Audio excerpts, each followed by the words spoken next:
Horrifying to imagine what if, on a torrential rainy night, an 8-year-old girl, soaked to the bone, starving and shivering, bursts into a private room filled with the most powerful and dangerous men in Los Angeles, grabs the sleeve of a notorious crime boss, and sobs, "They're killing my mama, please. Sir, save my mama?" In that single heartbeat, everything changes forever. A man who lost his entire family to the underworld 27 years ago, who froze his heart solid to survive, suddenly feels that heart shatter all over again, not from pain, but from an explosive, burning love that ignites instantly for this desperate little stranger and the dying mother he has never met. Is that love powerful enough to tear down the steel walls he built over nearly 3 decades?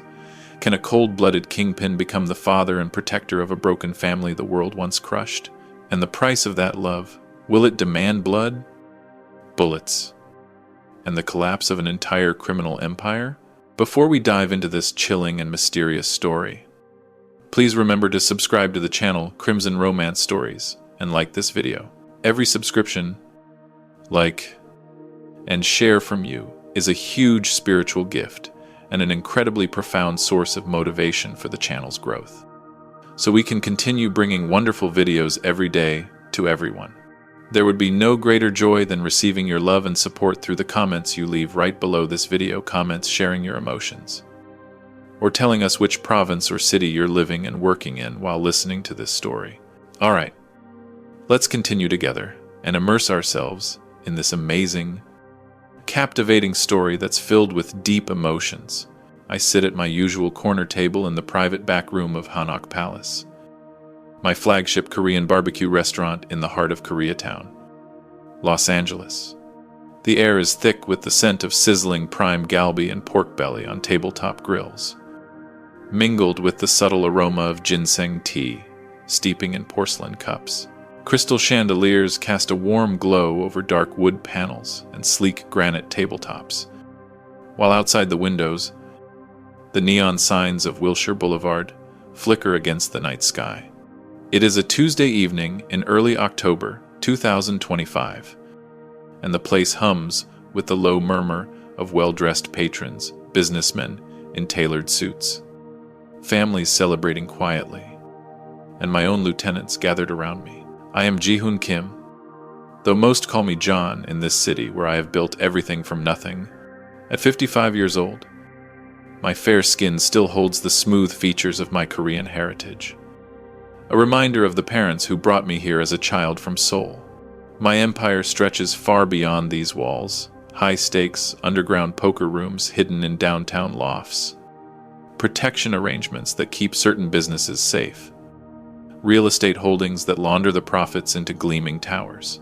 On the surface, I am a successful restaurateur and developer, owner of a chain of upscale Korean barbecue spots and private noraebang lounges where the powerful come to sing and seal deals. But beneath it all, I control much of the shadow economy in this part of Los Angeles. My word is law in circles where laws do not reach. Men fear me, respect me, defer to me. I have survived longer than most because I learned early that emotion is a crack in the armor, a weakness that invites bullets. Yet tonight, as I listen to my lieutenants report the weekly numbers, territories held steady, collections up, a small rivalry simmering with the Venice Vipers pushed back without bloodshed, something gnaws deeper inside me than usual. The guilt is relentless, a violent storm raging behind my calm exterior. It has been 27 years since that drive-by in 1998, when a rival gang's bullets took my wife Sujin, my beautiful African-American Sujin, born Susan Parker, the light who softened my sharpening edges, and our 5-year-old daughter. I came home to blood on the driveway of our modest house in the valley, to sirens and silence where laughter should have been. From that night, I built walls higher than any skyscraper I own now. I became untouchable, ruthless when needed, because love had proven fatal. Alone meant safe. Alone meant no one could be used against me again. But alone is a cold companion. My penthouse atop a Koreatown high-rise is a fortress of marble floors. Imported Korean antiques, a small jade magpie statue on the mantel, symbolizing joy I no longer feel, and floor-to-ceiling views of the city lights. I eat there alone most nights, or here in the restaurant. Surrounded by people yet isolated, the inner turmoil grows fiercer with each passing year. Waves of guilt crash against me for the lives my world has touched, for the violence I have ordered to protect what is mine, for the family I could not save. I tell myself it is survival, that in this city of dreams and desperation, power is the only shield. But in quiet moments, when the grills cool and the patrons leave, the fracture in my soul widens. I am profoundly lonely, a man dominant on the outside, commanding respect with a glance. Yet inside, a relentless gnawing eats at me. What is all this wealth for if there is no one to share it? What is power if it only echoes in empty rooms? My lieutenants, Tony, my trusted bodyguard with his ever-present earpiece, Minho, handling collections, and others speak in measured tones. We discuss expansions, potential threats from newer gangs pushing into South Los Angeles neighborhoods. The Venice Vipers have been testing boundaries, extorting small businesses in areas that border our influence. I nod, my voice steady as I direct surgical responses. Warnings first, pressure second. Resolution without unnecessary mess. This is how I operate: methodical, calculated, without emotion clouding judgment. Sentiment gets you killed. I have lived by that truth for decades. The restaurant itself is my domain. Every waiter knows to keep conversations private. Every patron understands the unspoken rules. Mind your business. Pay respects if you know who sits in the corner. Hanok Palace is upscale, with its koi pond in the entryway, outdoor patio, evoking a serene Korean garden amid the urban chaos, and private rooms like this one for meetings that shape the underground.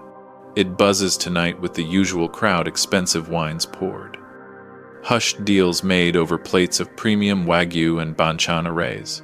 I wear a tailored black suit, my gold watch catching the light. My presence, commanding the space like a mountain, no one dares climb uninvited. But as the conversation flows, numbers tallied, problems addressed with precision, a deeper unrest stirs in my chest. The guilt surges again, violent and unbidden. I think of Sujin's laugh, how she blended her southern roots with my Korean traditions, making kimchi fried rice for our daughter, teaching her to say appa for daddy in her soft voice. I think of the dreams we had, shattered in an instant because of the world I chose. The inner conflict tears at me. I have everything, wealth beyond measure, power that bends the city to my will, yet nothing that matters.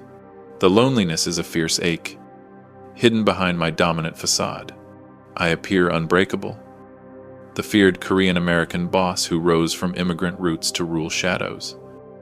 But inside, the fracture deepens.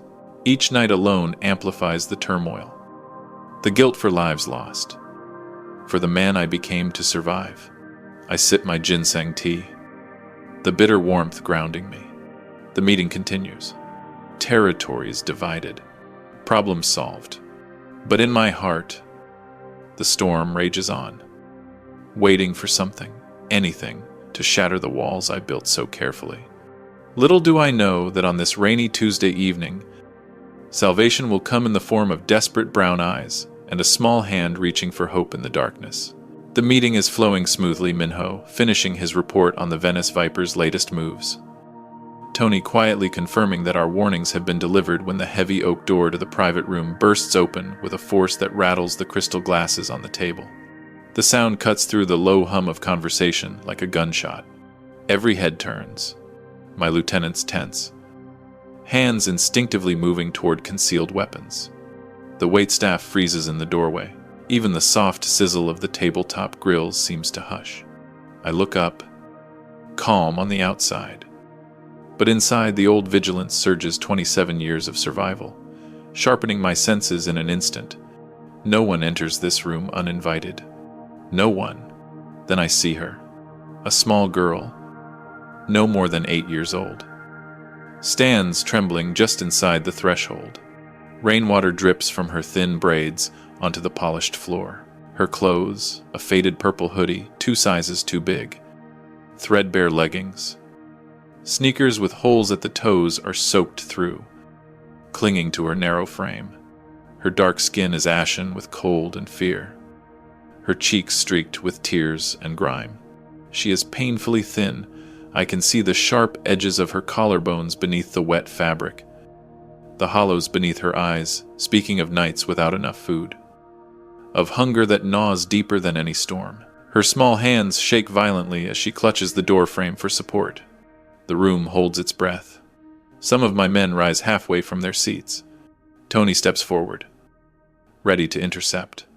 But the child's eyes wide, desperate, brown as rich earth after rain, sweep the room in pure panic until they land on me. Something in them recognizes power, recognizes the one man here who might actually be able to do something without hesitation. She releases the door frame and runs straight toward my table, her worn sneakers slipping slightly on the wet floor. My bodyguards move to block her, but I raise one hand, barely a motion, and they stop. I do not know why I stop them. Something in my chest twists sharply. A violent tug I have not felt in decades. She reaches me before anyone can react further. Her tiny, freezing hands grab the sleeve of my tailored black suit with surprising strength, as if it is the only lifeline in a drowning sea. She tugs hard, her voice breaking through sobs that shake her entire body. Please. Sir, they're hurting my mama. She's bleeding real bad. She won't wake up. Please help us. Her words hit me like a physical blow. The room falls into absolute silence. I can hear the rain pounding against the windows, the distant hum of traffic on Wilshire Boulevard. My own heartbeat suddenly loud in my ears. Every eye is on us, on this terrified child clinging to the most feared man in the room. And on me, the man whose reputation is built on never showing weakness, never getting involved in matters that do not directly serve my empire.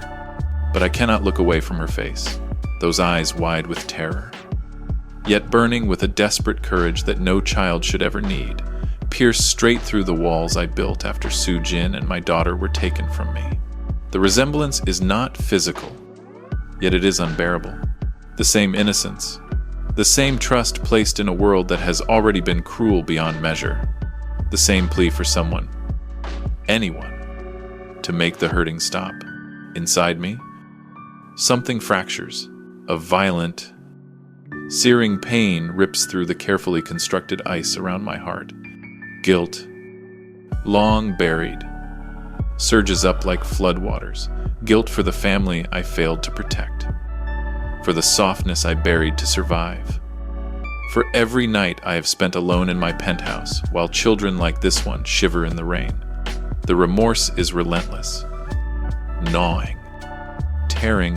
How many times have I sat in this very room, discussing business, while people out there, good people, struggling people, were crushed under the weight of the same world I helped shape from the shadows? I look down at her hands on my sleeve. They are so small, so cold. The knuckles scraped and raw. Her entire body trembles uncontrollably, not just from cold, but from shock, from exhaustion, from the kind of fear that steals your breath and leaves you dizzy.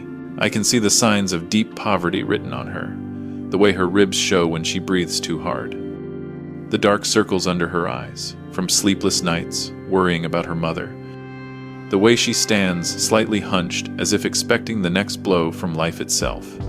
And yet she ran here, through the storm, through dangerous streets, into the lion's den, because she believed instinctively, desperately, that the most powerful man she could find might listen. My lieutenants exchange uneasy glances.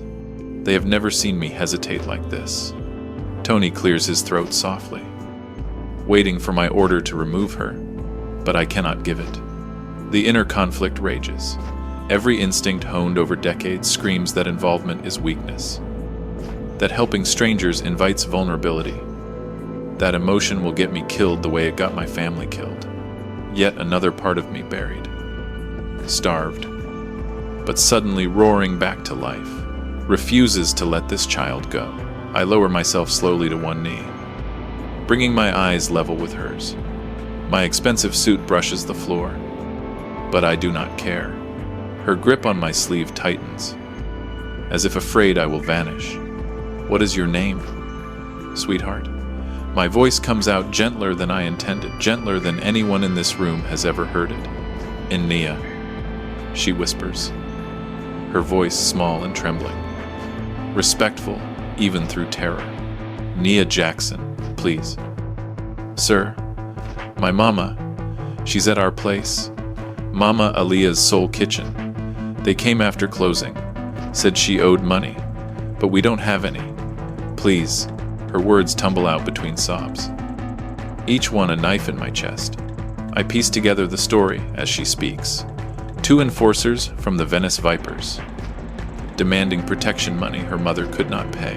A mother working 16-hour days in a tiny takeout spot in South Los Angeles, barely keeping the lights on, feeding her daughter on leftovers when there were any. A mother now lying unconscious, bleeding, because she could not hand over cash that did not exist. The injustice of it burns through me like acid. Irrational cruelty, absurd unfairness. A single mother and child crushed under debts forced upon them by men who prey on the weakest. And no one helped. No one stopped it, until this brave, starving little girl ran through the rain to find me. I feel the surge then, sudden, overwhelming, explosive. Not just pity, not just anger, something fiercer, deeper, more dangerous.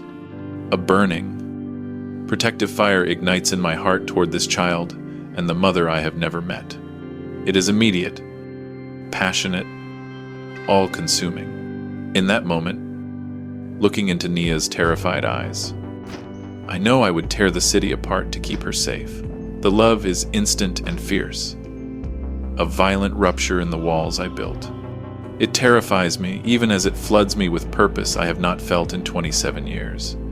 I place my large hand gently over her small, freezing ones still clutching my sleeve. Nia, I say, my voice steady despite the storm inside me. I am going to help your mama. I promise you. Asuka turns. Her eyes widen further shock, confusion. A flicker of desperate hope. She sways slightly. Dizziness overtaking her from exhaustion and cold. I catch her before she falls, lifting her lightweight body easily into my arms. She weighs almost nothing. The feel of her cold, trembling, trusting shatters something else inside me. Tony, I say quietly, rising with Nia cradled against my chest. Get the cars.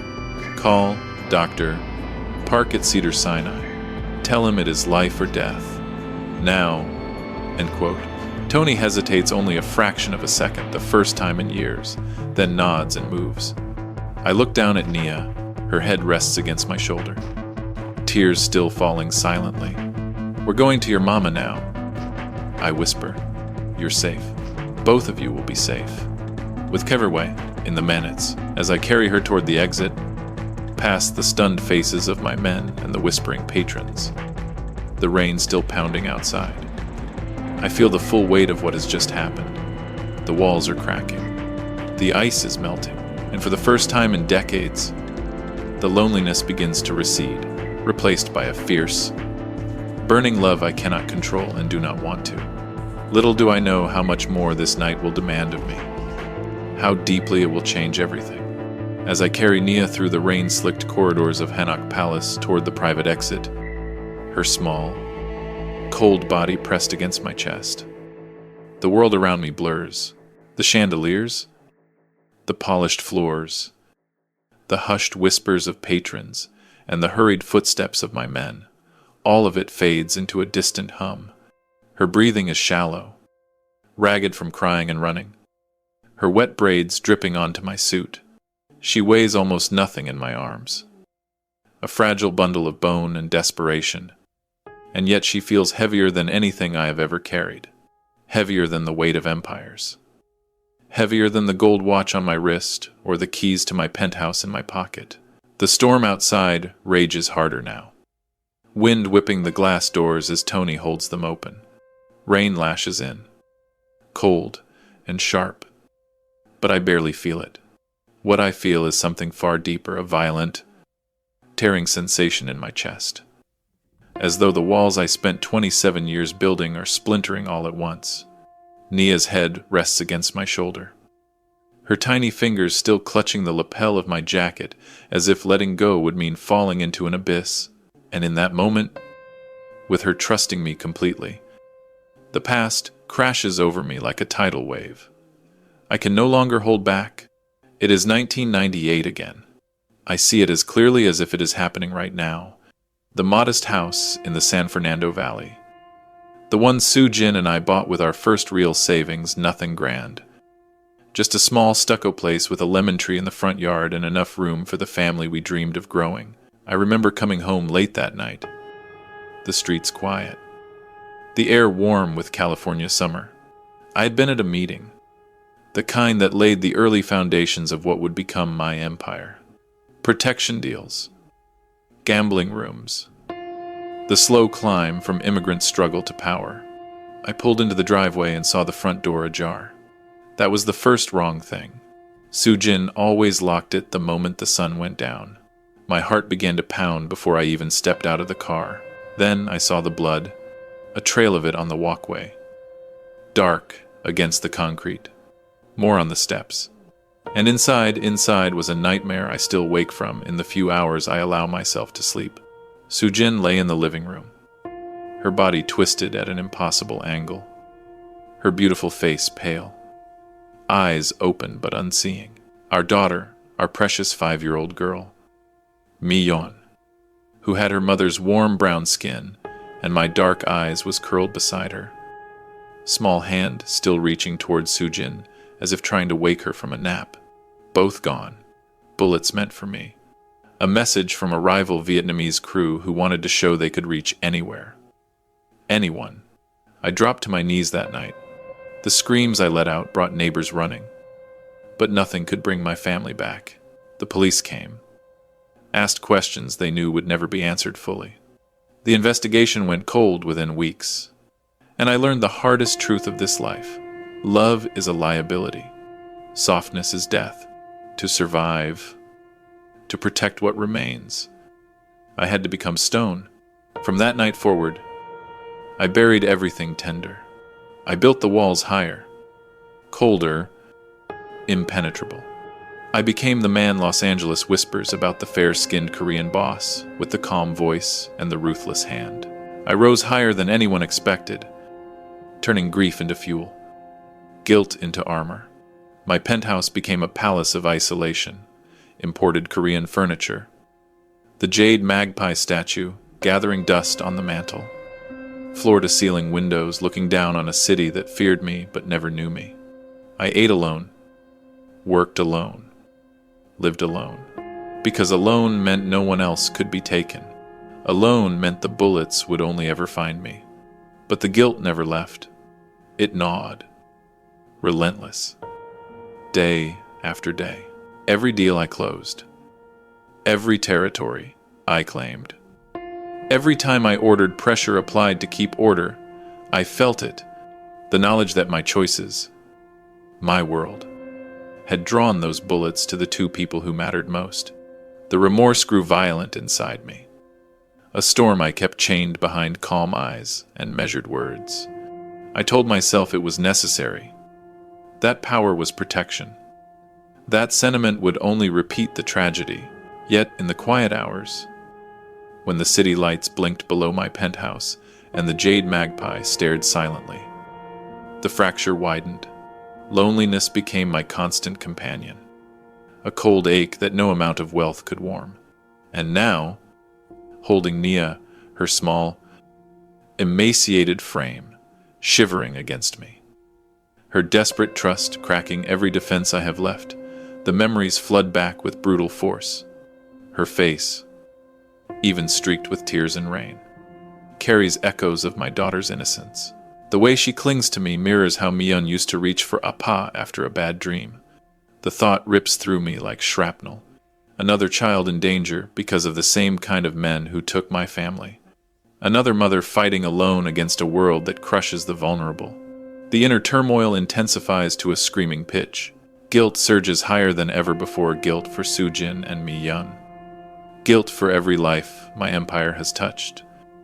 Guilt that I have spent decades hardening myself while children like Nia go hungry and mothers like hers bleed on cold floors. The conflict is violent, tearing. One part of me still whispers that involvement is suicide, that helping them will paint new targets on innocent backs. But the other part, the part that died in 1998 and is suddenly, painfully resurrecting, refuses to let go. I cannot fail another child. I cannot let another mother slip away because the world I help shape is cruel to the weak. We reach the bulletproof black SUV waiting under the porte cochere. Tony opens the rear door. His face unreadable, but his eyes asking questions he knows better than to voice. I slide inside with Nia still in my arms, settling her on the heated leather seat beside me. She is so cold, her lips have a faint blue tint. I shrug off my suit jacket, tailored Italian wool worth more than most people earn in months, and wrap it around her narrow shoulders. It swallows her whole. But warmth begins to seep into her trembling body. She looks up at me, eyes wide with a mixture of fear, confusion, and cautious wonder. You really gonna help my mama? Her voice is soft, timid, respectful, the voice of a child who has learned too early that adults can be kind or cruel without warning. I gave you my word. Nia, I answer quietly. The words feel heavier than any promise I have ever made in business. Your mama will get the best care, and no one will hurt either of you again. It's Guz. Her lower lip quivers. Fresh tears spill. But this time they are mixed with something else, disbelieving hope. She sways slightly. Dizziness from exhaustion and shock overtaking her. I steady her gently, one arm around her fragile shoulders. The contrast strikes me like a physical blow. My life of private jets, penthouses, and absolute power against her world of hunger. Cold nights, eviction notices, and now this unimaginable horror. The injustice is absurd, heartbreaking. A single mother working herself to the bone in a tiny takeout spot, feeding her daughter on whatever scraps remain, while men, like the ones who hurt her, extort money she never had. While I sit in rooms discussing collections that fund my marble floors, the guilt becomes almost unbearable. Tears burn behind my eyes, tears I have not allowed since the night I buried my family. The inner storm rages. How many mothers like Aaliyah have been crushed while I looked the other way? How many children like Nia have shivered in the rain because my world prioritizes power over mercy? And yet, beneath the torment, something new is growing fierce, burning, unstoppable. The love I feel for this child I have known only minutes is already deeper than reason. It is immediate, passionate, overwhelming, a father's love reborn in the ashes of loss. And woven into it, even now, is a surging protectiveness toward the mother I have not yet met, Aaliyah Jackson. Fighting alone against impossible odds. I do not know her face, but I already feel bound to her in a way that terrifies and exhilarates me. A fierce, emotionally charged attachment that promises to consume everything I have rebuilt.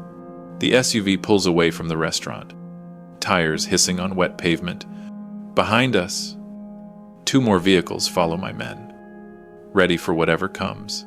Nia's head droops against my arm. Exhaustion, finally pulling her towards sleep despite her fear. I hold her close, staring out at the rain-streaked lights of Los Angeles rushing past. The past and present collide inside me. The loss of 1998 and the desperate plea of tonight. The man I became to survive and the man I suddenly, achingly want to be again. The walls are not just cracking now. They are crumbling, and I am not sure I want to stop them. The SUV cuts through the rain-soaked streets of Los Angeles. Headlights carving tunnels of light in the darkness. Tony drives with focused silence, weaving past slower traffic on the way to South Los Angeles. The wipers beat a steady rhythm, matching the pounding in my chest. Nia sits beside me, wrapped in my oversized jacket, her small body finally relaxing into the heated seat. Her eyes flutter, fighting sleep. But exhaustion is winning. Every few seconds, she glances up at me, as if checking that I am still real, still here, still committed to the promise I made. I keep one arm around her shoulders, steadying her when the vehicle turns. Her thin frame feels like it might snap under the slightest pressure. The signs of prolonged hunger are unmistakable now, in the dim interior light, cheekbones too prominent for a child, wrists fragile as twigs, skin dull from lack of proper nourishment. I think of the countless meals I have eaten alone in my penthouse, plates prepared by private chefs, while this little girl and her mother scraped by on whatever the day allowed. The contrast is brutal, humiliating in its unfairness. My wealth could feed 1,000 families like theirs for years. Yet, here we are, one child running through a storm because no one else would help. The inner turmoil inside me builds to a crescendo. The memories of 1998 linger like smoke, choking me. Sujin's face, Mi-yeon's tiny hand reaching out.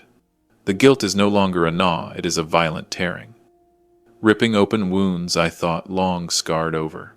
How many times have I justified my world, telling myself that power protects, that distance keeps people safe, yet tonight proves the lie.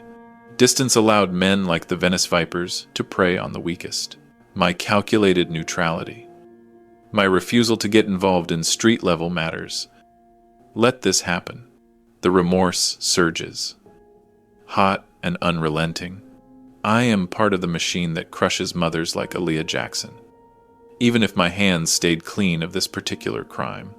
And yet, holding Nia, feeling her gradually lean into me as trust replaces some of the fear, something else surges alongside the guilt, a fierce, burning love that is both terrifying and exhilarating. It is not gradual. It is immediate, explosive, overwhelming, fatherly love reborn. Yes, but deeper still, a protective fire that extends to the woman waiting for us in that shattered takeout spot. I do not know Aaliyah's face, her voice, her story beyond what Nia has sobbed out, but already I feel bound to her with an intensity that shocks me, a passionate, emotionally charged attachment that defies reason.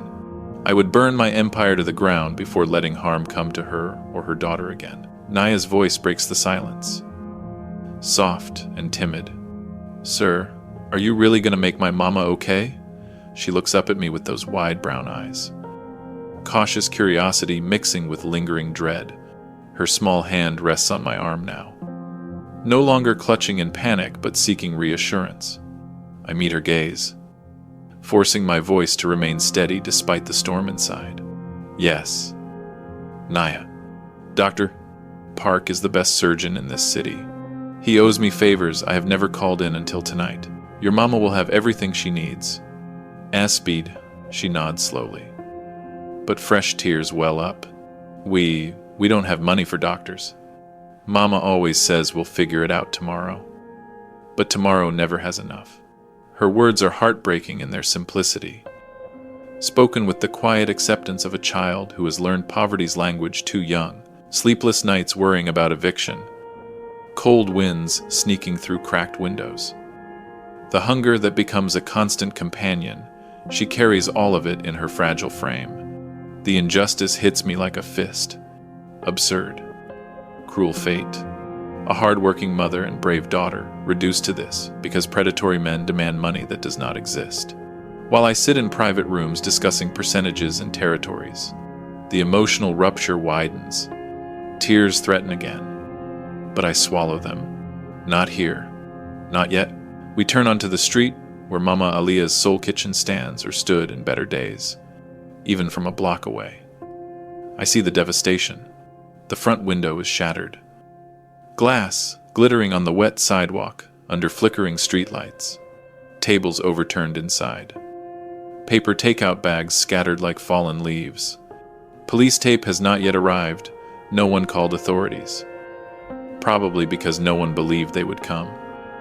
Or because fear kept neighbors silent. My men's second vehicle pulls up behind us. Minho steps out, umbrella in hand, face grim. Tony opens my door. I lift Nia carefully, she is half asleep now, and carry her through the rain toward the ruined entrance. The smell hits me first. Fried food gone cold. Spilled grease. And beneath it, the metallic tang of blood. Then I see her. Aaliyah Jackson lies crumpled behind the counter, surrounded by shattered plates and scattered greens. Her dark skin is ashen. A deep gash on her forehead still oozing. One arm is twisted at an unnatural angle. Her breathing is shallow, irregular. She is painfully thin. Like her daughter, evidence of months, maybe years, of choosing Nia's meals over her own, of working until collapse just to keep the lights on. Her clothes are worn but clean, an apron still tied around her waist, stained with tonight's violence. The sight of her unleashes something primal in me. My heart seizes, then explodes with that same fierce, burning love now directed fully at this broken woman I have never met. It is immediate, passionate, all-consuming.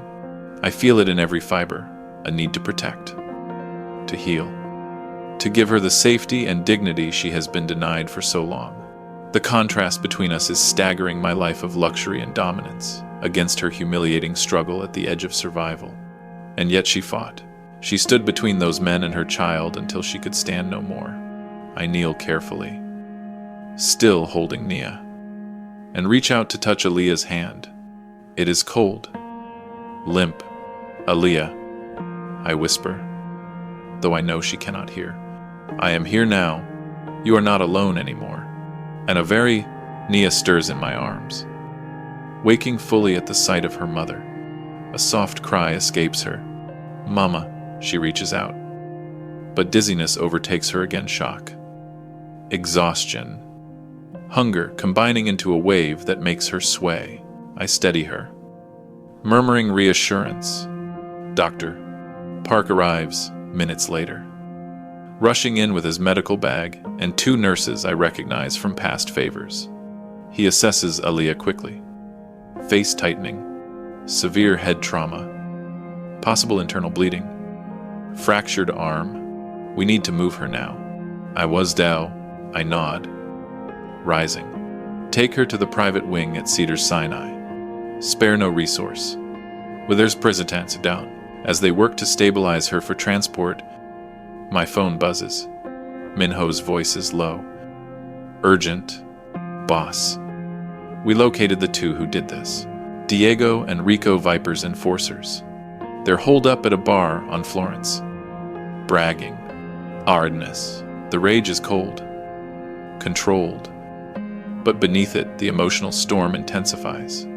I look at Aaliyah's battered form, at Nia's tear-streaked face, clinging to me. Bring them to the warehouse, in the port, quietly. I want to speak with them. Menace. Minho hesitates only a breath. Understood. Which they do. I carry Nia to the ambulance that has just arrived, arranged by Tony without needing instruction. She clings to me even as paramedics try to take her. I want to stay with you. Sir, she whispers, voice trembling with fresh fear of separation. I will be right behind you. I promise. Gently transferring her to a gurney, every step of the way. As the ambulance pulls away, sirens cutting through the rain, I stand in the downpour a moment longer. The walls inside me are not just cracking now, they are collapsing entirely. The man who buried emotion to survive is gone. In his place stands someone new.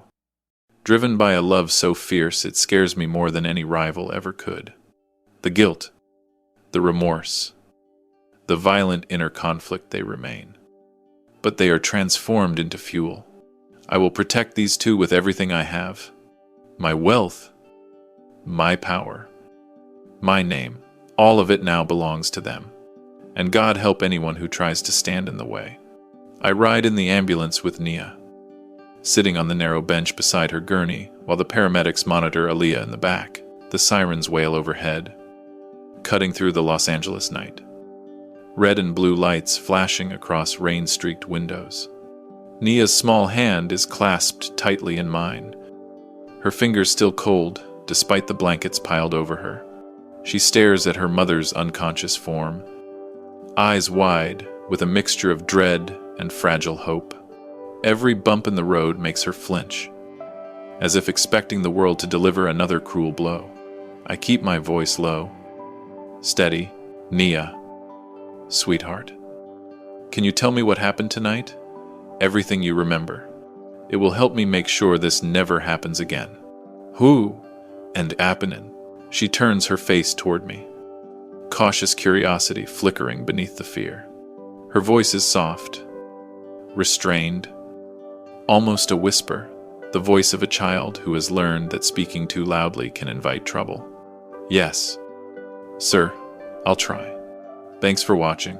The words come slowly at first, punctuated by hiccups and fresh tears. She describes a life teetering on the edge of survival, painted in heartbreaking detail. Mama Aaliyah's soul kitchen is barely more than a narrow takeout counter in a strip mall that has seen better decades. Rent always late. Utilities threatened every month. Aaliyah, working from dawn until long after dark, cooking collard greens, fried chicken, cornbread, whatever she could afford to buy, wholesale serving customers who often paid with loose change or promises. Nights when there was no food left after closing. So, mother and daughter shared a single packet of instant noodles, telling each other stories to forget the hunger pangs. Cold winds sneaking through the thin walls of their one-room apartment above the shop. Blankets too threadbare to keep out the chill. Sleepless hours listening to Aaliyah cough from exhaustion. Worrying about eviction notices taped to the door. Nia's voice cracks when she reaches tonight. Mama was closing up, counting the money for tomorrow's groceries. It wasn't much, just enough for milk and bread. Then these two men came in. They wore red bandanas, said they were from the Venice Vipers. They've been coming every week, demanding more and more protection money. Mama always gave what she could. But tonight, she said, we didn't have it, that we needed it to eat. Helps it, and her small body begins to tremble again. I squeeze her hand gently, encouraging her to continue, though each word feels like a blade turning in my chest. They got mad, called her names, said she was disrespecting them. One of them, Diego, I think grabbed Mama's arm real hard. She tried to pull away, told them to leave. Then the other one, Rico, swept everything off the counter. Plates broke. Food went everywhere. Mama stood in front of me, told me to hide behind the freezer. But I couldn't move. I just watched. Perditions. Tears stream down her face now. Unchecked. She sways slightly on the gurney. Dizziness overtaking her as the memory floods back. A paramedic steadies her, but she clings to my hand like a lifeline. They hit her, first with hands. Then Diego picked up a metal tray and her voice breaks completely. She buries her face against my arm, sobbing. There was so much blood. Mama fell and didn't get up. They laughed, took the little money we had and left. I waited until they were gone, then tried to wake her. She wouldn't open her eyes. I was so scared. I didn't know what to do. The neighbors, they just closed their doors. No one helped. The injustice is staggering, irrational in its cruelty. A hardworking woman beaten unconscious over a handful of dollars meant for milk and bread. A child forced to witness it. then run alone through dangerous streets because the world had abandoned them.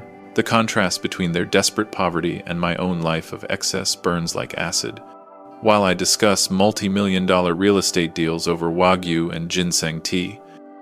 Aaliyah Jackson was choosing between rent and her daughter's dinner, while my men enforce protection in overlapping territories. Predators like the vipers fill the gaps with terror. The inner turmoil inside me reaches a new, violent peak. Guilt and remorse crash together in a storm that threatens to drown me. I helped create this ecosystem shadow economies where the weak are bled dry. Even if my organization avoids the worst brutality, our silence, our focus on profitable territories, allowed monsters like Diego and Rico to thrive unchecked.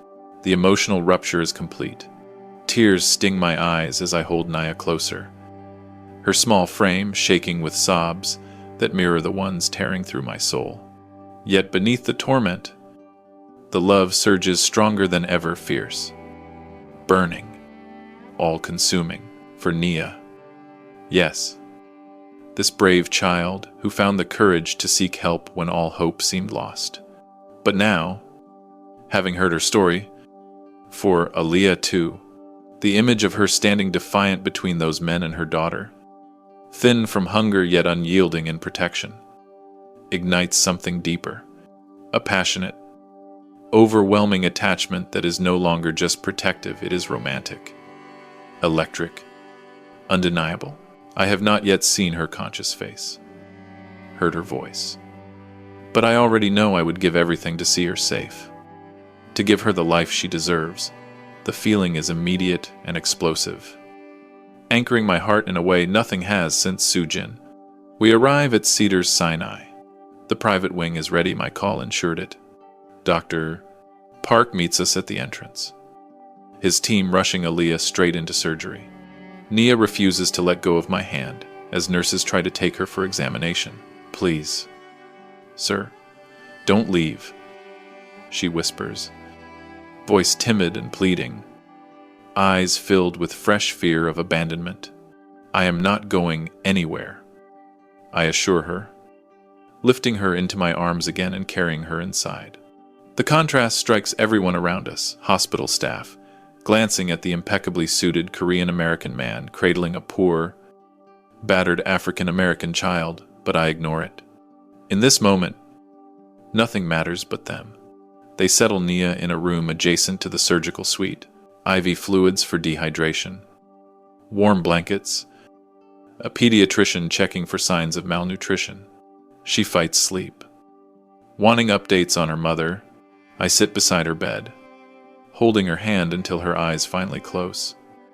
Exhaustion claiming her at last. My phone vibrates. Minho, the two are secured at the warehouse, waiting for you. It's not guys. I look at Nia's sleeping face, peaceful now, but still bearing the marks of hardship. Then I think of Aaliyah fighting for her life because of senseless cruelty. Tell them I am on my way, I say quietly. As I step into the hallway, the storm inside me shifts again. Guilt and love intertwine into cold resolve. The walls that once protected me are gone. In their place is a man willing to confront the darkness, starting tonight. The love burning in my heart is no longer just a feeling. It is a vow. I leave the private wing of Cedars Sinai with Nia finally asleep under warm blankets and guarded by two of my most trusted men. The hospital corridor is quiet. Antiseptic, the soft beeps of monitors, a stark contrast to the chaos we left behind in South Los Angeles. Doctor Park has promised to call the moment Aaliyah is out of surgery. I nod to him, my voice low but carrying the weight of every favor he owes me. Do whatever it takes. Cost is irrelevant. 2 round. He meets my eyes and understands. This is not business. This is personal. Tony waits by the elevator, holding my overcoat. Rain still sheets down outside, drumming against the glass entrance. As we step into the night, the cold air hits me, but I barely feel it. Inside, the fire rages hotter than ever, a fierce, burning love for a child I have known only hours, and a woman I have seen only unconscious. It is irrational, overwhelming. Yet it anchors me more surely than any deal or territory ever has. The convoy forms quickly, my black SUV in front. 2 more behind carrying Minho and 6 hand-picked men. We move through the city like shadows, tires hissing on wet asphalt. I sit in the back, phone in hand, issuing orders with a calm that belies the violent storm within. Minho, confirm Diego and Rico are secured and unharmed. I want them able to talk. As it well, already done. Boss, they're at the port warehouse. Nervous. Then's, good. Tell the men holding them, no marks until I arrive. It's another different. I pause, staring out at the blurred lights of downtown. Another call, this one to my accountant. Transfer $500,000 into a new account under the name Aaliyah Jackson. Make it untraceable. Arrange for the private wing bill to be covered anonymously, plus any follow-up care. Then set up a trust for Nia education, medical, whatever she needs. Effective immediately. And the accountant does not question. No one does tonight. The inner turmoil intensifies with every mile. Guilt crashes against the new love like waves against breaking rock. I think of Aaliyah's emaciated body on that cold floor, of Naya's scraped knees and hollow cheeks, of the irrational cruelty that put them there. My empire's silence, my silence, allowed predators to hunt the vulnerable. I built walls to protect myself after losing Sujin and Miyan. But those same walls blinded me to the suffering right outside my territory. The remorse is a living thing now, gnawing, tearing, refusing to be buried again. Yet the love surges stronger, passionate and protective. For Nia, who ran through the storm with nothing but courage. For Aaliyah, who stood defiant despite hunger and exhaustion. I picture her waking in a clean hospital bed, no longer alone, no longer choosing between medicine and food. The thought sends a fierce ache through me, an ache that is half pain, half longing. I want to be the one who gives her safety, dignity, warmth. I want to see strength return to her eyes, color to her cheeks. The attachment is immediate, explosive, undeniably romantic. It terrifies me with its power, but I embrace it fully. For the first time in 27 years, I am not afraid of feeling. We reach the Port of Los Angeles warehouse district just after midnight. The rain has eased to a steady drizzle, sodium lights reflecting in puddles. The building is nondescript concrete walls, no windows. One of several properties I own through layers of shell companies, perfect for quiet conversations. My men have Diego and Rico seated in metal chairs under a single harsh bulb, both in their mid-20s, red bandanas confiscated, faces pale with the realization that bragging in a bar was a mistake. They recognize me immediately. Fear replaces bravado. I remove my overcoat slowly, handing it to Tony. The warehouse is cold, but I feel none of it. I walk a slow circle around them, letting silence build. Gentlemen, I say at last. Voice conversational but edged with steel. You had a busy evening. Everest, Diego tries for defiance. Look, man, we were just collecting what was owed. Business. You know? I stop in front of him. Business? I repeat softly. Tell me, Diego, what kind of business involves beating a mother unconscious in front of her 8-year-old daughter over money for milk and bread? Neither answers. The color drains further from their faces. I pull out my phone, show them a photo Minho sent from the hospital Aaliyah on the operating table. Nia asleep in the next bed. This is Aaliyah Jackson. This is Nia. They have nothing. No protection plan. No savings. Just a tiny takeout spot they poured their lives into. And you destroyed it for $67. Rico shifts uncomfortably. We didn't know the kid was there. You didn't care. I cut in quietly. The rage is ice cold.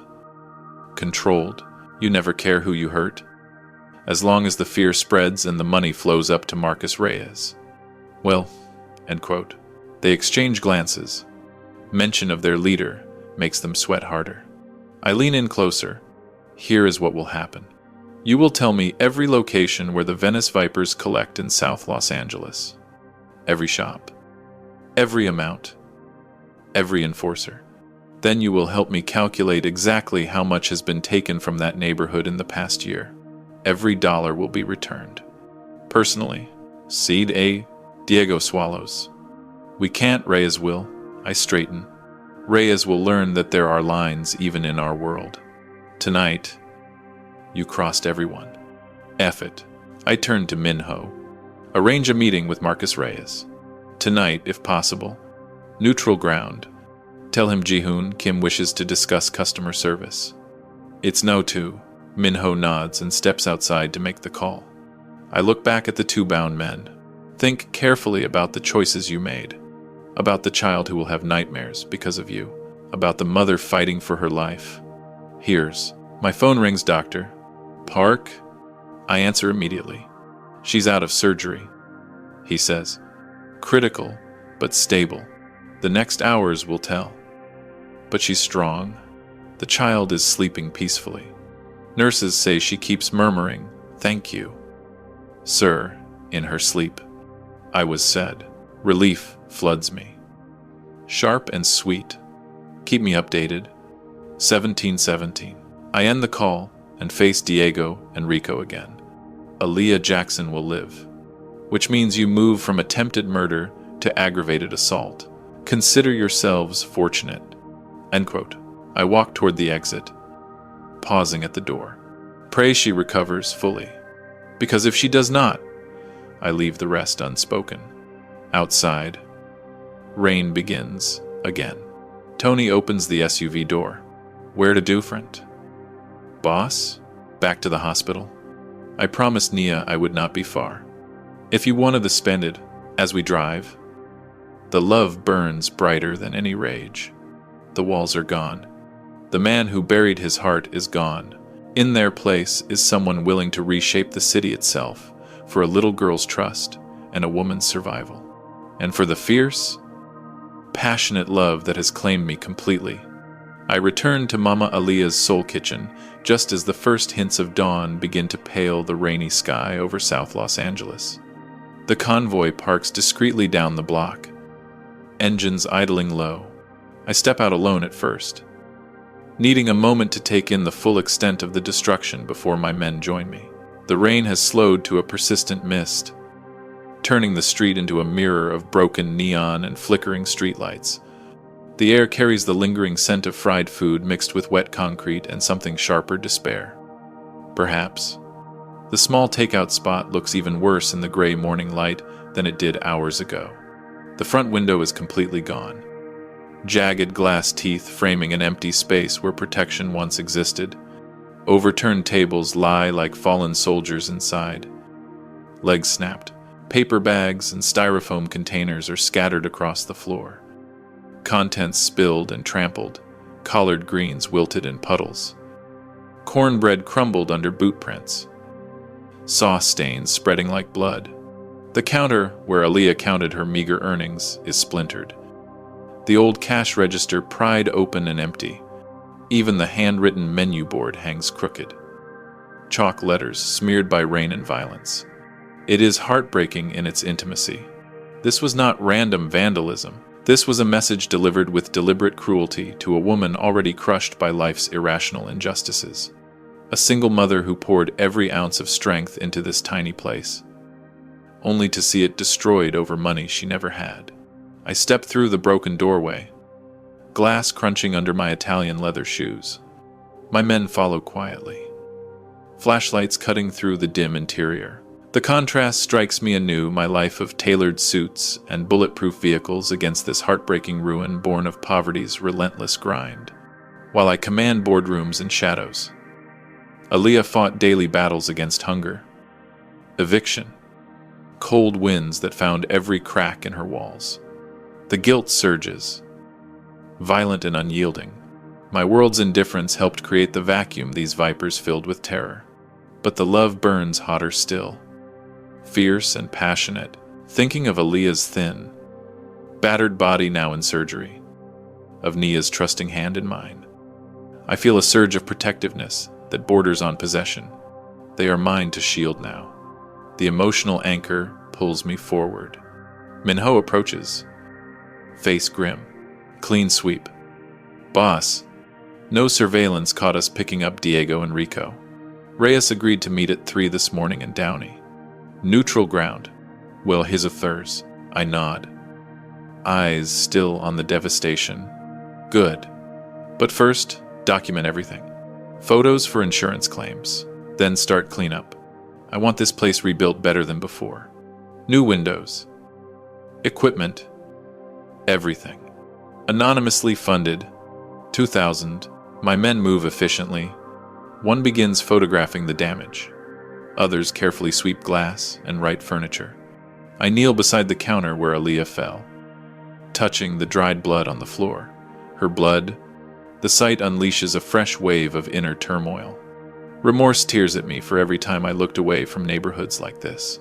The conflict is violent. The old me would have walked away, calculating risk. The new me, the one awakened by a child's desperate plea, cannot. A quiet voice behind me. Sir, I turn. An older woman stands in the doorway, gray hair, worn coat, eyes red from crying or sleeplessness. A neighbor, perhaps. She wrings her hands, timid and respectful. I saw what happened from my window. I wanted to help, but those men, her voice trails off. Shame mixing with fear. I stand slowly. You are here now. That matters. Askadaf. She glances inside, tears spilling. Aaliyah, she's good people. Works herself to nothing for that little girl. Always shares food when someone's short. This ain't right. Well, no. I agree quietly.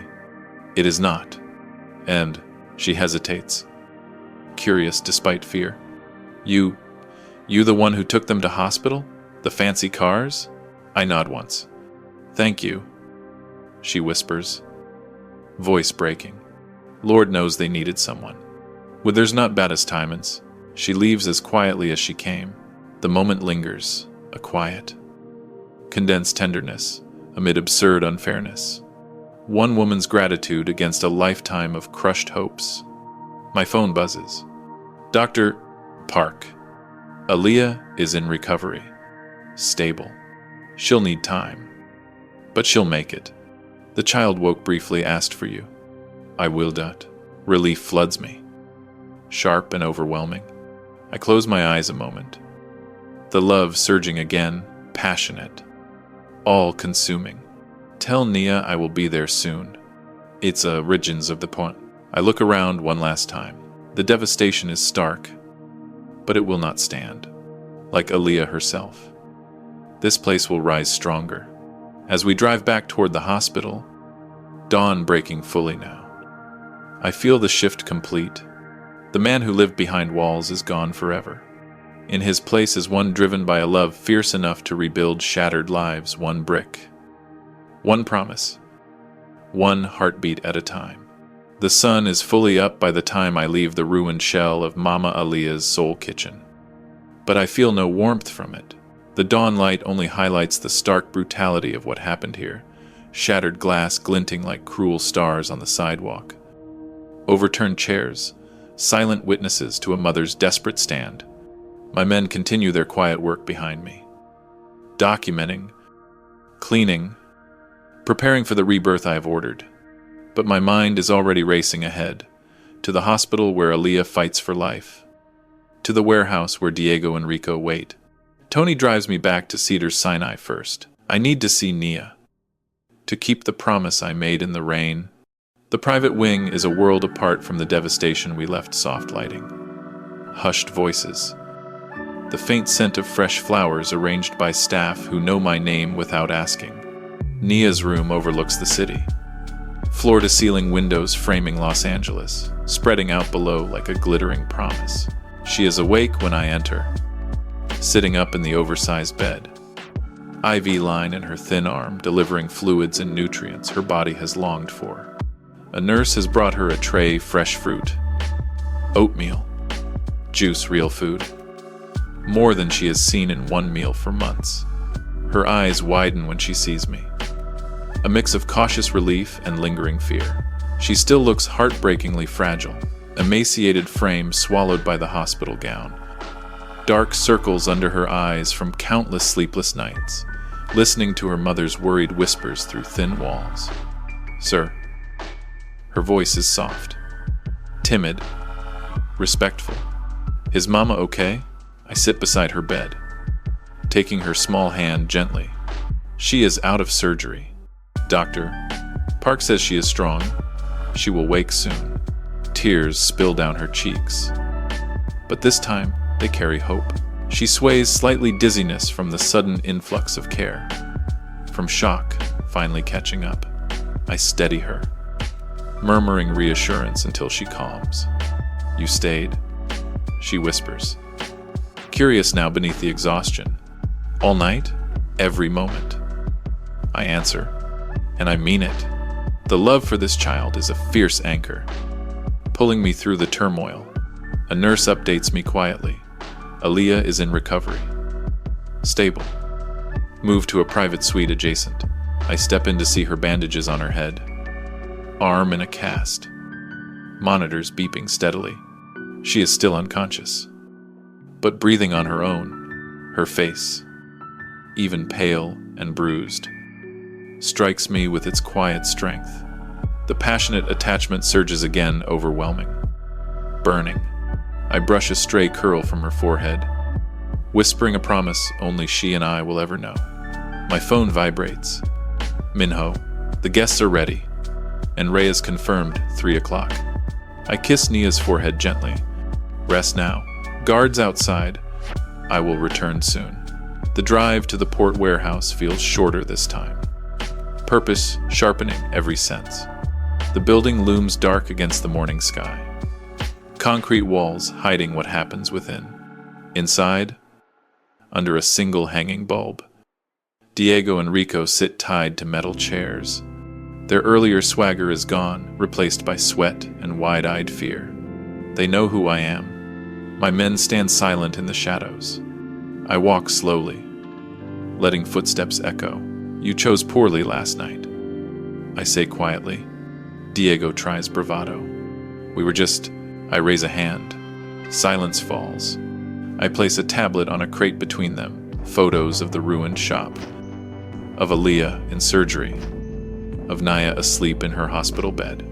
"Look." They glance, then look away. Shame flickering. This is what your collection accomplished. A mother fighting for life. A child who ran through storm because no one else helped. The inner turmoil piques guilt for my world's role. Remorse for years of calculated distance.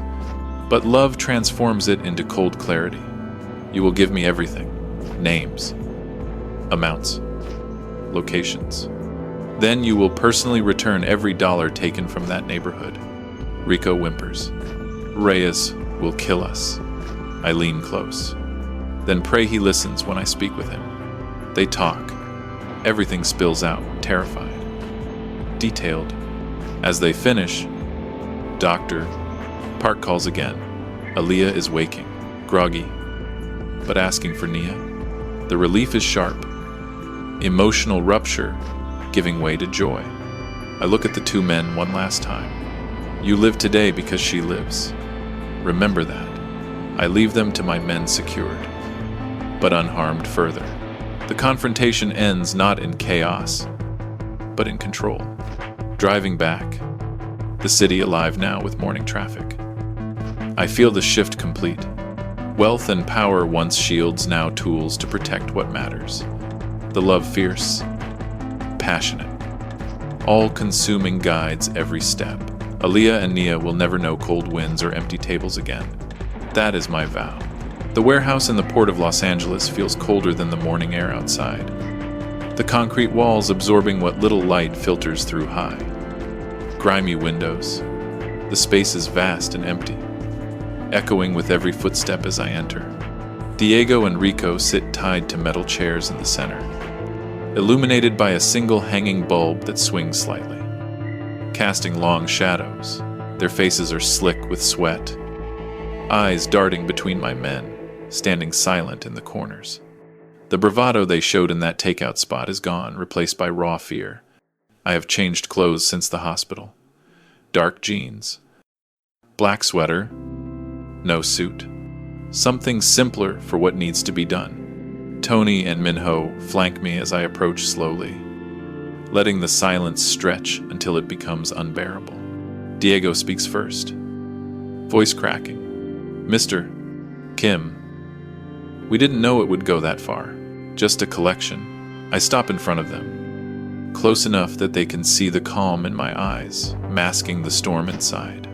"A collection," I repeat softly, "over money meant for a child's milk. You beat a mother unconscious while her daughter watched." Rico shifts, ropes creaking. We got carried away. Reyes pushes hard. I raise a hand. Silence falls again. From my pocket, I pull an old photograph creased from years, carried close to my heart. I place it on a crate between them. Facing up, it shows a younger me, fair-skinned and smiling in a way I have not since 1998. Beside me stands Sujin, my beautiful African-American wife, her warm brown skin glowing, arm around our 5-year-old daughter Mion, who has her mother's eyes and my dark hair. "Look at them," I say quietly. They glance, confusion flickering. This was my family. My wife, African American, like Aaliyah Jackson. My daughter, same age Nia was when she ran to me last night. They were taken from me in a drive-by meant for me. Rival gang. Same world you operate in. The revelation hangs in the air. Their eyes widen, realizing this is not just business. It is personal, deeper than territory or money. The inner turmoil explodes inside me. Guilt surges violently, for failing Sujin and Mion, for hardening myself into a man who let neighborhoods suffer. Remorse, tears, fresh wounds for every night I spent alone in luxury, while mothers like Aaliyah chose between food and rent. The conflict is unbearable. The old instinct to detach screams that vulnerability invites death. Yet the new love refuses to yield. And that love, fierce, burning, passionate, anchors everything. For Nia, who trusted a stranger in desperation. For Aaliyah, whose strength, despite crushing poverty, calls to my soul. Seeing an African-American mother and daughter endangered awakened ghosts I buried, but also ignited a need to protect, to love, with an intensity that consumes me. Diego swallows hard. We didn't know. You never know, I say, voice steady despite the storm. You prey on the weakest because you think no one powerful cares. Tonight, you learned wrong. I pick up the photo, tucking it away carefully right over my heart, seeing Nia run through rain. Hearing her story of hunger and cold nights, it hit me here. I touch my chest, because I lost my own to the same violence.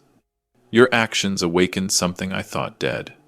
Rico begins to tremble. What? What do you want? Everything. Every detail of your operations. Then you will help return what was taken. They talk fast. Desperate. Names.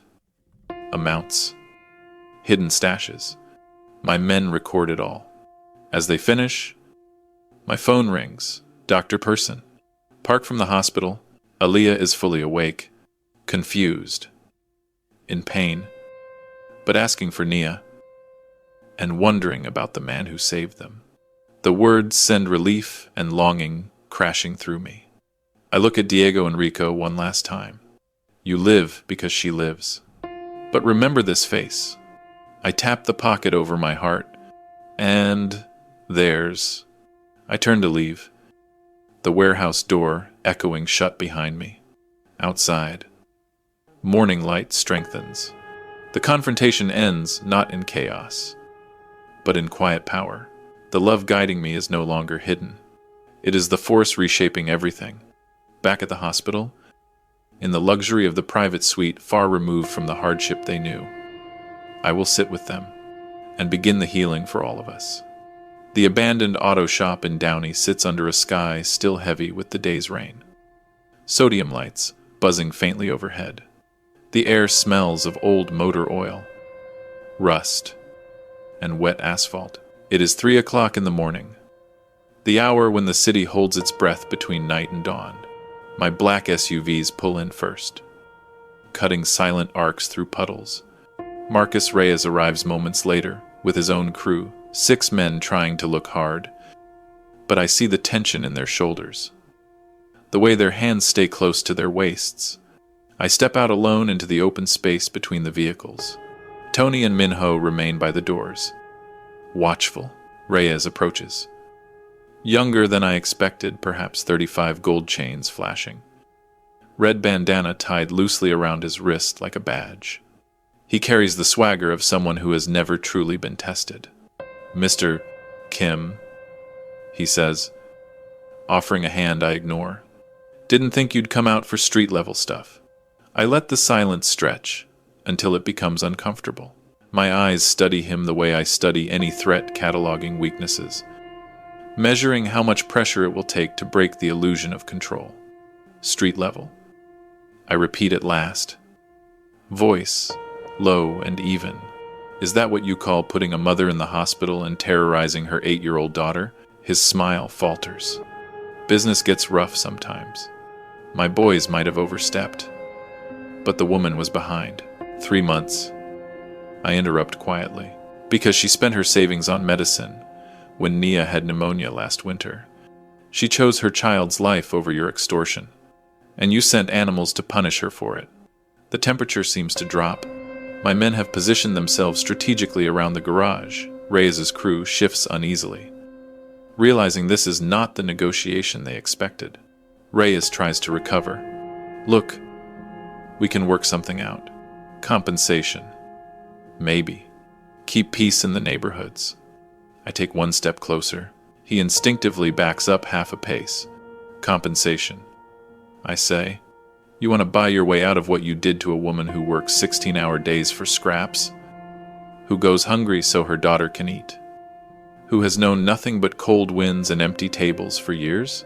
I pull out the same photograph I showed Diego and Rico Sujin. Millón, and the younger version of myself who still believed love could survive in my world. I hold it up so everyone can see. This was my family, my African-American wife. My daughter, taken the same way you nearly took Aaliyah and Nia because men like you think the weak are fair game. The garage falls silent. Even Reyes' men look away. Uncomfortable. I fold the photo carefully and return it to my pocket. So understand this. Reyes. Tonight is not business. It is personal. His bravado cracks further. What do you want? Everything ends in South Los Angeles. All collections. All debts. All presents gone by sunrise. Every dollar your organization has taken from that neighborhood in the past year will be returned, personally, to every shop, every family. He laughs nervously. That's impossible. We don't have... You will find it, I say, the voice still calm. Sell your chains. Your cars, whatever it takes. Those people get their money back. I step even closer. Close enough that he has to tilt his head to meet my eyes.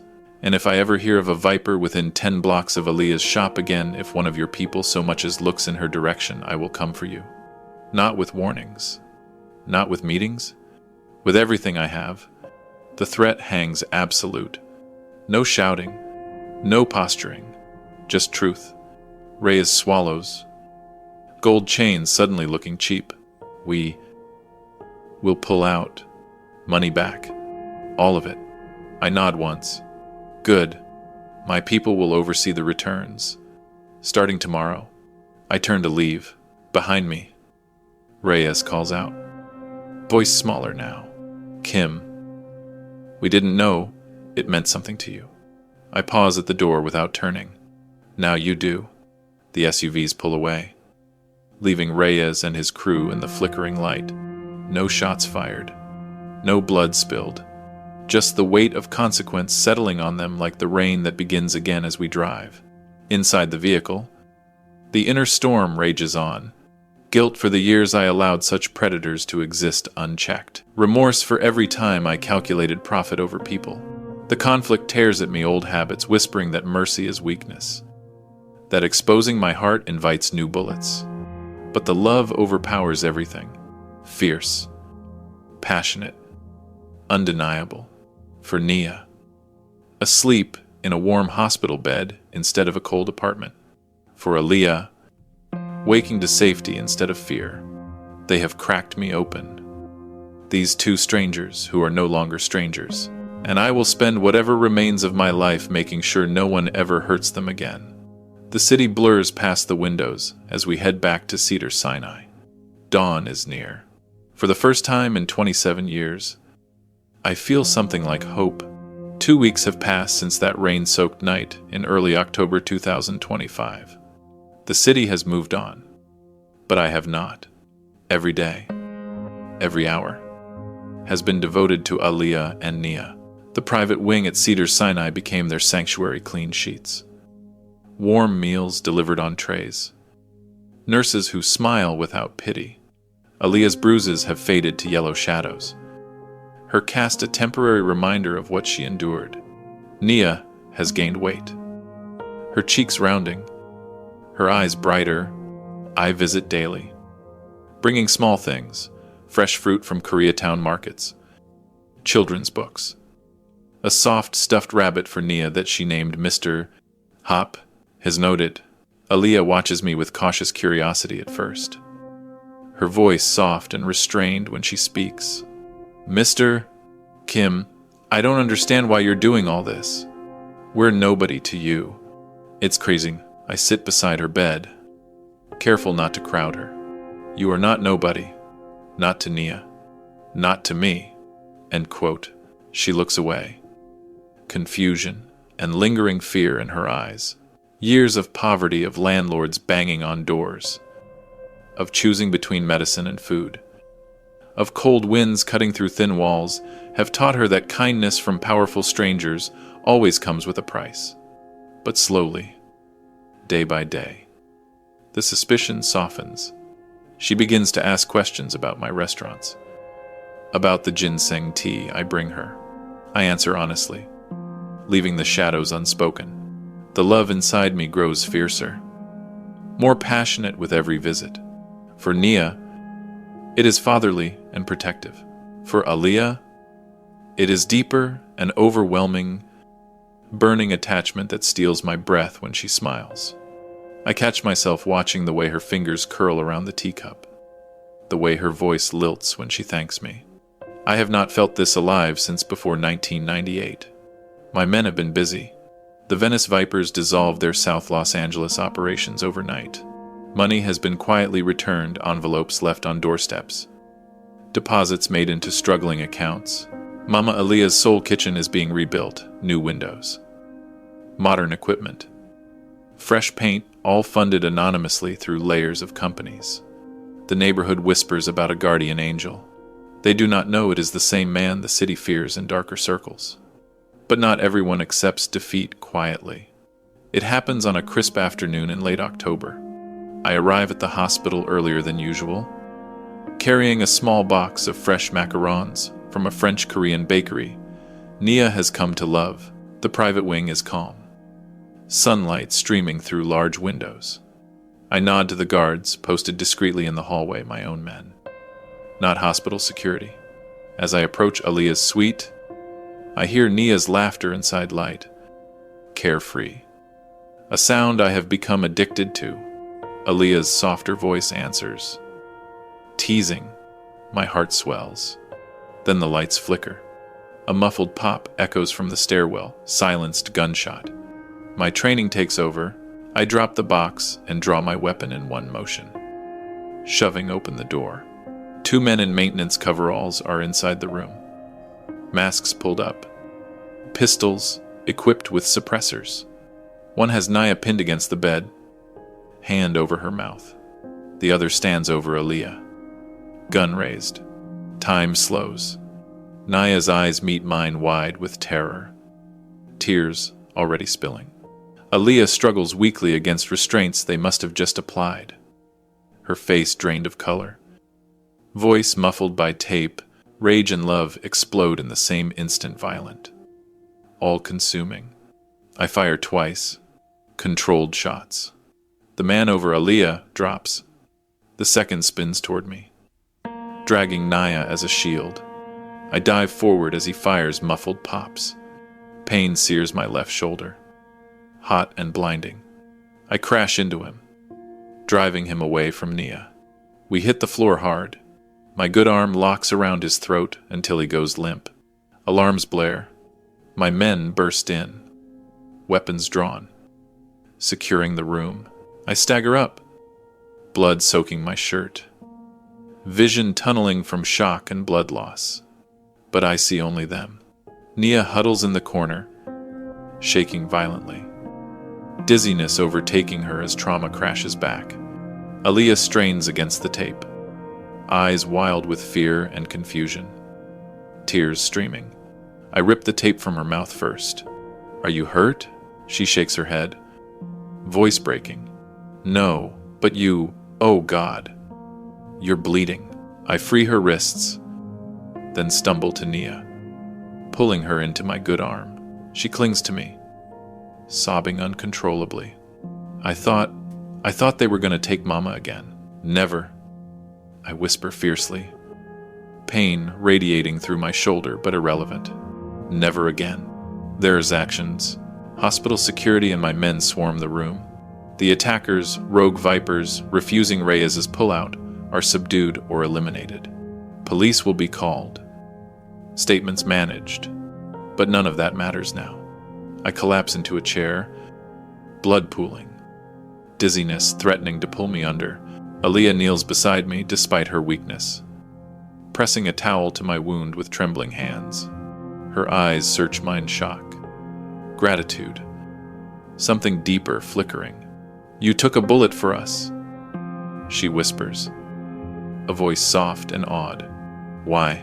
I meet her gaze, the love surging past all barriers. "Because you are my world now. Both of you." To verify this, Naya crawls into my lap, careful of the injury, burying her face against my chest. The three of us hold each other amid the chaos, sirens approaching, medical staff rushing in.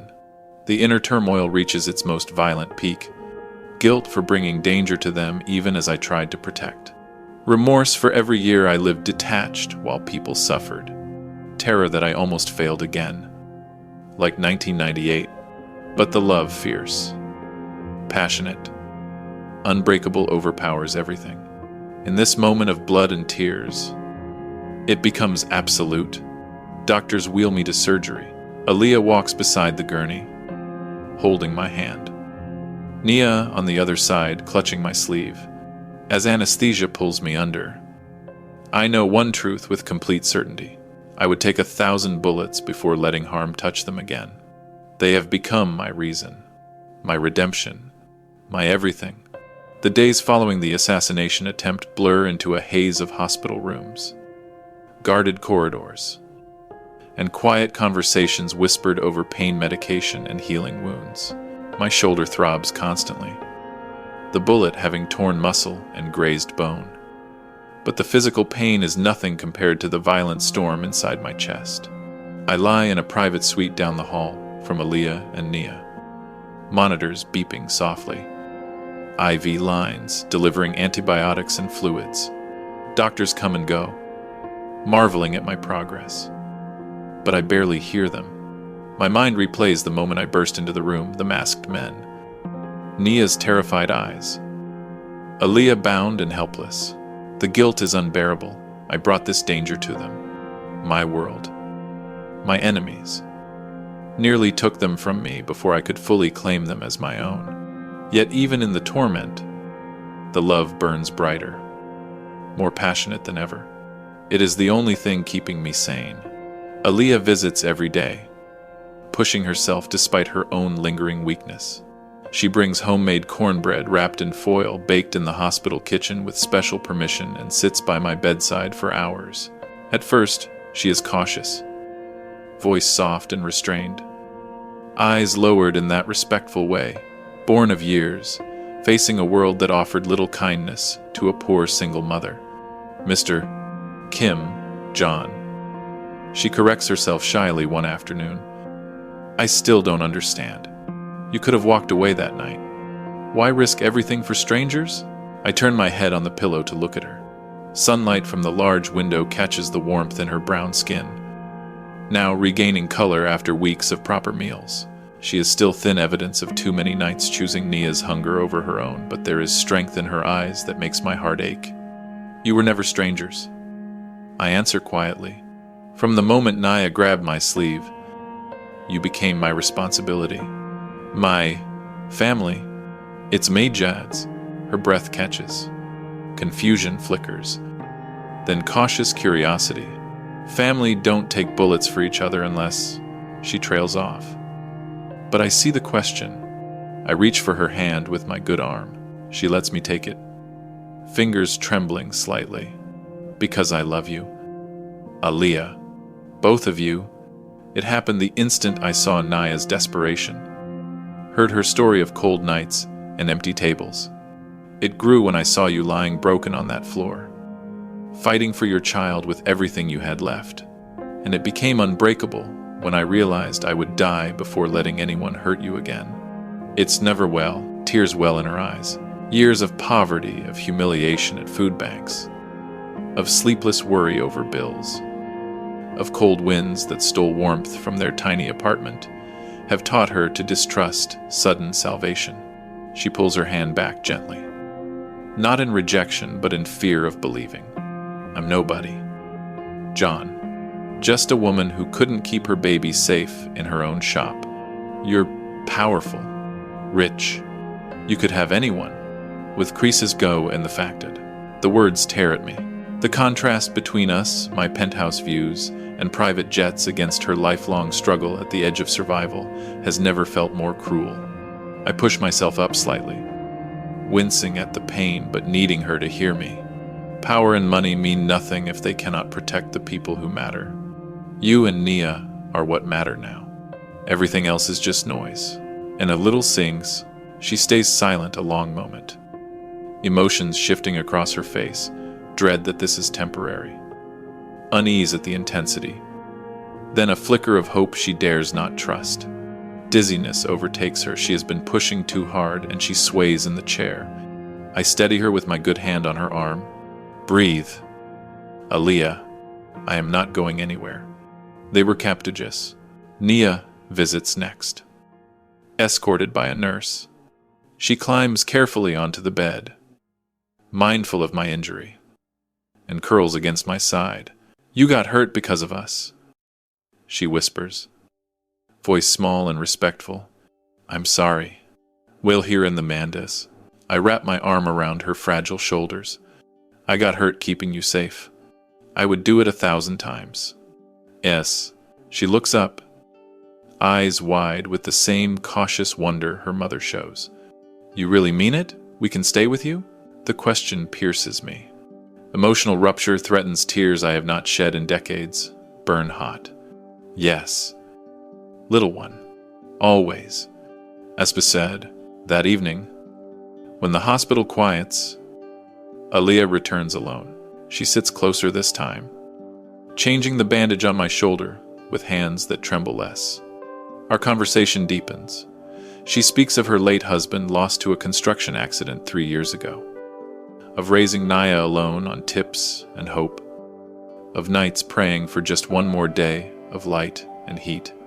I tell her fragments of my past of Sujin and Miyeon, of the drive-by that hardened me, of the loneliness that followed. Shared grief bridges the chasm between our worlds. Cultural pride surfaces gently. She talks of Sunday church dinners. I of my parents' immigration stories and the jade magpie that still sits on my mantle. Dreams lost and found weave between us. As she finishes the bandage, Her fingers linger on my skin. The air thickens with unspoken electricity. She leans in slowly, hesitantly, and presses a soft kiss to my forehead. "Thank you for saving us," she whispers. The touch unleashes everything. Tears finally spill silent, hot down my face. For the first time since 1998, I cry openly. The inner turmoil reaches its sharpest peak. Violent remorse for lives lost and years wasted. Gnawing guilt for nearly failing them. Terror at how deeply I need them now. But the love fierce, passionate, all-consuming washes it all into something new. Hope, purpose. Aaliyah sees the tears and cups my face gently. Her own eyes wet. "John," I pull her closer with my good arm. And she comes willingly. Our foreheads rest together, breathing shared. In that quiet, emotionally condensed moment, suspicion fully dissolves. What remains is raw, mutual vulnerability, and the beginning of something profound. The powerful man and the woman who knew only struggle find in each other the missing pieces of their shattered hearts. Healing, true healing, begins here. 6 months have passed since the night that changed everything. It is now late October, 2025, and Los Angeles wears the soft gold of autumn light. Mama Aaliyah's Soul Kitchen stands reborn on the same corner in South Los Angeles, larger windows letting in sunlight. New stainless steel counters gleaming. A small outdoor patio with tables where neighbors gather. The neighborhood itself feels different. Quieter threats. Steadier businesses. Envelopes of returned money long spent on repairs and dreams. The Venice Vipers are a memory, scattered by consequences they never saw coming. I have stepped back from the day-to-day shadows of my empire. Lieutenants, I trust Tony. Minho. Others handle collections and disputes. Meetings still happen, but fewer. And never without me weighing the cost to innocent lives. The wealth remains, restaurants thriving, real estate expanding, underground rooms still profitable, but power now serves a different purpose. It serves them. Aaliyah and Nia live with me now, in the Koreatown penthouse that once echoed with loneliness. The jade magpie statue on the mantel has company, Nia's crayon drawings taped to the refrigerator. Aaliyah's cast iron skillet on the stove, where she blends her southern recipes with my Korean ones, kimchi, collard greens, gochujang glazed fried chicken, cornbread with sweet red bean filling. The vast marble floors that once felt cold now ring with Nia's laughter and the soft pad of Aaliyah's footsteps. As she moves through rooms, she still sometimes touches, as if expecting them to vanish. Our love has blossomed slowly, carefully, yet with a passion that consumes us both. It began in the hospital, with foreheads pressed together and tears shared. In the weeks of recovery, my shoulder healing, her strength returning, we talked through long nights. She told me of the humiliation of food stamps, of nights holding Nia close against cold winds that slipped through cracked windows, of praying over an empty refrigerator. I told her of the isolation after losing Sujin and Miyan, of building walls so high I forgot how to feel. We traced each other's scars, visible and invisible, until suspicion melted into trust. Trust into need. The first kiss came on a quiet evening after discharge, Nia asleep in her new room. City lights sparkling below the penthouse windows. Aaliyah stood at the glass, looking out over Los Angeles as if seeing it for the first time. "I still wake up sometimes," she said softly, voice restrained but warm, thinking it's all a dream, that I'll be back in that tiny apartment, listening for footsteps that mean trouble. Well go.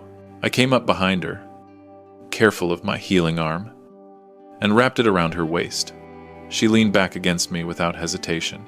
"It is real," I whispered against her hair, "and it will never change." She turned in my arms, eyes searching, mine curiosity giving way to something deeper. Then she rose on her toes and kissed me, soft at first, tentative, as if testing whether the powerful man would allow a woman who once had nothing to claim him.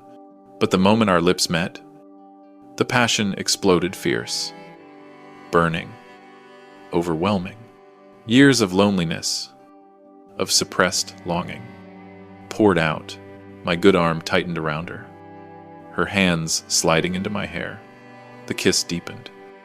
Hungry. Healing. We broke apart breathless, foreheads touching again. "I love you, John," she whispered, voice trembling with the weight of it. I didn't mean to. I tried not to. But I do. Eza cleared it. The confession shattered the last of my walls. Tears came again, mine and hers, as we held each other in the quiet glow of the city. Since then, our love has grown into something fierce and tender at once. Late-night Korean barbecue dates in private rooms at Hanok Palace, where I feed her prime galbi and she laughs at my terrible attempts to teach her Korean phrases. Slow dances in empty Norabang lounges, her head on my shoulder as old ballads play. Our worlds, blending in harmony. Evenings on the penthouse balcony, wrapped in one blanket against the cool air, talking about everything and nothing. Nia calls me Appa John now, the Korean word slipping naturally from her lips after I taught it to her. She runs to me when I come home, arms outstretched, trusting completely. The fatherly love I feel for her is a constant warmth, healing the wound left by Mi-yeon. But with Aaliyah, it is different, passionate, adult, all-consuming. Nights when Nia sleeps, we lose ourselves in each other, gentle at first, mindful of healing injuries, then urgent, as if making up for all the years we lived without this. Her touch erases decades of isolation. My hands on her skin, once thin from hunger, now softening with regular meals, feel like redemption. There are still moments of doubt. Aaliyah sometimes wakes from nightmares of poverty or violence. Reaching for me in panic, I hold her until the trembling stops, whispering promises in Korean and English. I still battle inner turmoil, gnawing remorse for the danger I brought them. Violent tension when old rivals test boundaries. But the love overpowers it all. One evening, as autumn leaves swirl below the penthouse, Aaliyah stands at the kitchen island preparing dinner, fried okra with a gochujang dip. Nia colors at the table nearby. I watch them, heart so full, it aches. Aaliyah catches my gaze and smiles that slow, radiant smile that undoes me every time. "What you looking at?" "Mr. Kim," she teases softly. "The rest of my life." I answer. She blushes, but her eyes shine with the same fierce love I feel. In this blending of worlds, Korean heritage and African American soul, wealth and once poverty, power and vulnerability, we have built something beautiful.